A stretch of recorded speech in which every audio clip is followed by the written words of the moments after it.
코멘트 알아볼까요? 두 번째 코멘트는 신기수 전문가입니다. 1층과 지하의 경계선. 지하 보고 싶지 않습니다. 신기수 전문가님.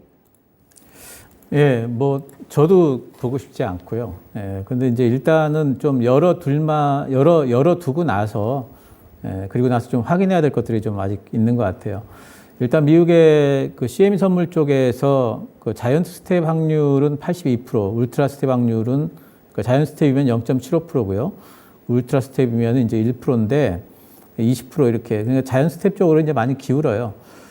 근데 이게 그러면서 이게 이제 어제 선물 시장의 전망인데 그러면서 어제 미국 시장이 반등이 나왔거든요. 그럼 이 얘기는 뭐냐면은 그럼 0.75% 금리 인상에는 시장이 반등을 하겠다. 이번에 지지선을 지키겠다라는 그런 이제 신호로 좀 볼 수가 있을 것 같아요. 그래서 0.75%가 유력하고 그렇게 된다면은 시장이 한번 반등이 나오지 않을까 기대를 해볼 수가 있어요. 근데 가령 이제 1%를 올렸다 이러면은 한번 이제 충격이 좀 오겠죠.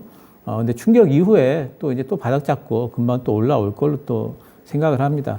제가 지금 제일 지금 장에서 반등이 나올 수 있다. FMC 이후에는 한번 흔들렸다 나오든, 그러니까 지하로 빠졌다가 지하 쪽에서 반등이 나오든, 지금이 1층이라고 치면은 1층에서 바로 반등이 나오든, 반등이 나올 거라고 보는 이제 제일 큰 근거는 저는 이제 요번이 금리 인상 폭의 피크라고 보는 거죠. 그래서 당시 피크아웃이라는 것은 주식시장에서 이제 방향성을 좀 변화시키기 때문에 그동안에 조정받았던 부분을 반등을 시킬 거라고 보는 거고요. 어제 이제 살짝 반등이 좀 나왔는데 잠깐 좀 차트를 좀 보여주시면요. S&P 500의 차트가 어제 그 반등이 나온 부분이 지지선 부분에서 지금 반등이 나오고 있어요. 이게 이제 예전에 이제 6월 달에 형성된 지지선입니다. 반등이 나오고 있어요. 여기가 이제 그 1층 뭐 바닥이라고 치면은 만약 여기 이게 깨지게 되면은 지금 3,700 한 30 정도까지 지금 열어놔야 되는데 여기서 좀 반등이 좀 나왔으면 좋겠는데 어쨌든 뭐 이거는 좀 확인을 해봐야 되겠죠. 내일 밤이니까 좀 봐야 되겠고 또 한 가지 이제 이게 1층이 깨지느냐 안 깨지느냐를 결정짓는 이제 변수가 저는 두 가지로 보는데 첫 번째는 이제 금리 인상 폭이고요. 방금 말씀드렸던 0.75냐 아니면 1%냐 요게 될 거고 두 번째는 뭐냐면 이제 이 금리 인상 이후에 이제 발언일 겁니다.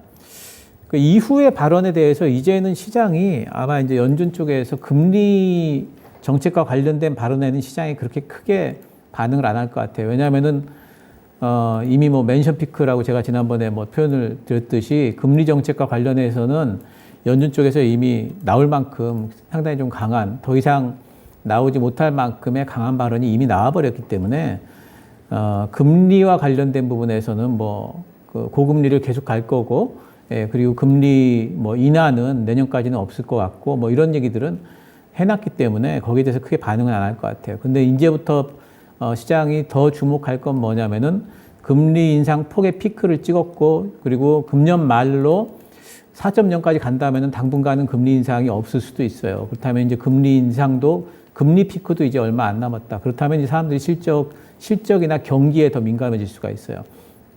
역실적 장세로 이제 진입을 하는 거죠. 그렇다면 이제 연준 쪽에서 과연 앞으로의 경기 전망에 대해서 어떤 이야기를 하는가 이런 부분들에 어쩌면 훨씬 더 시장이 관심을 가질 수가 있습니다. 그래서 이제 경기 전망에 대한 멘트가 나왔을 적에 시장이 어떻게 반응을 하는지 이제 그런 부분들도 좀 이번에 확인을 좀 해야 될 부분이 있습니다. 그래서 그런 것들을 확인을 해야 된다면은 굳이 뭐 오늘 내일 뭐 또 이제 오늘도 이제 올라간 종목들이 있으니까 자꾸 눈에 띄고 하지만 굳이 뭐 매수를 오늘 내일 안 한다고 해서 내가 기회를 완전히 잃어버리느냐 이제 그렇지 않을 거라고 봐요. 그래서 이제 FMC 때 금리 인상 또 금리 인상 이후에 어떤 멘트에 대해서 시장의 반응을 좀 살펴본 이후에 그 이후에 진입을 해도 충분히 기회는 있고 어쩌면 더 좋은 기회가 올 수도 있다 이렇게 생각을 하고 있습니다. 네, 관심권에 두시는 섹터 변함없으시죠? 예, 뭐 맨날 똑같아가지고 예, 예, 그래도 읊어주시죠. 예, 뭐 2차 전지 그리고 조선 기자재 오늘 보니까 자율주행 쪽에 정부 뭐 저기도 나왔고요. 그래서 자율주행 움직이고 로봇 게임 엔터, 네옴시티 이런 쪽 보고 있습니다. 예, 오늘 뭐 엔터 쪽에 SM도 흐름이